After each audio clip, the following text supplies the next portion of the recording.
기독교 대한성결교회 노인 요양시설인 성결원이 최근 관할 당국으로부터 6개월 업무정지 행정처분 사전 통보를 받았습니다.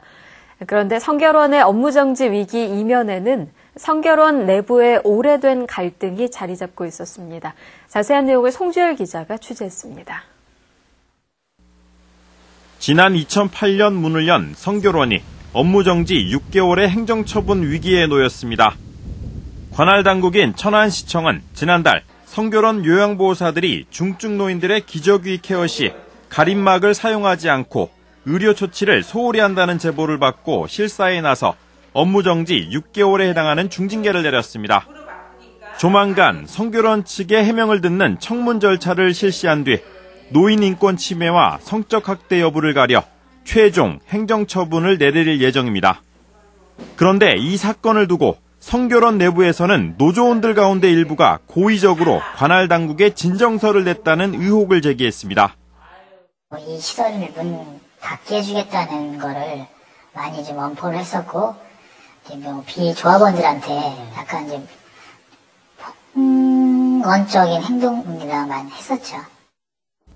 취재 결과 성결원에서는 지난해 초부터 지나친 경영 간섭을 이유로 사무국과 노조원들과의 갈등이 계속돼 왔던 것으로 드러났습니다.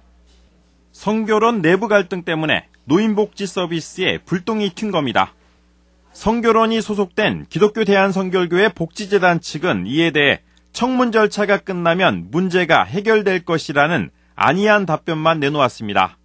다음에 그런 부분에 대해서는 자세히 이 결과가 이제 쉽게 나올 겁니다. 얼마 안 있으면. 네.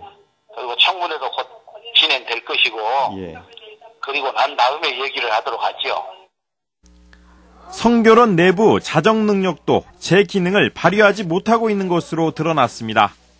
내부 직원의 제보에 따르면 성결원 관리를 책임지는 A 사무총장이 성결원 내부에서 노인을 폭행해 징계를 받은 노조원과 정년이 끝난 노조원을 복직시키는 등 상식적으로 이해할 수 없는 방식으로 노조원들 감싸기에 나서고 있다고 주장했습니다.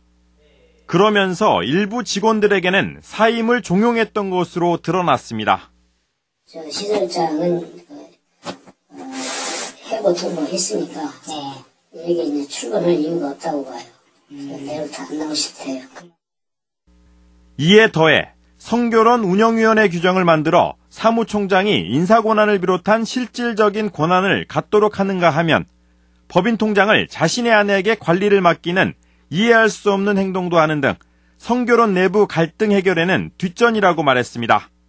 영역에 가서 통장으로 해도 안 된다가지, 그 카드 내도 현금 서비스가 안 된다가지, 그냥 계좌이체가 전혀 안 돼요. 그래서 지금 뭔가 잘못됐나. 사무총장이 실무자가 아니고 자기가 원하는 좀 컨트롤 잘할 수 있는 관리자를 저희들 밀어내고 이제 그분을 임명시켜서 좀 다른 꿍꿍이가 있지 않나 이렇게 생각하고요. 사태가 심각해지자 기독교 대한성결교회는 자체 감사팀을 꾸려 이번 주 성결원 사태에 대한 진상조사에 나섰습니다. CBS 뉴스 송결입니다.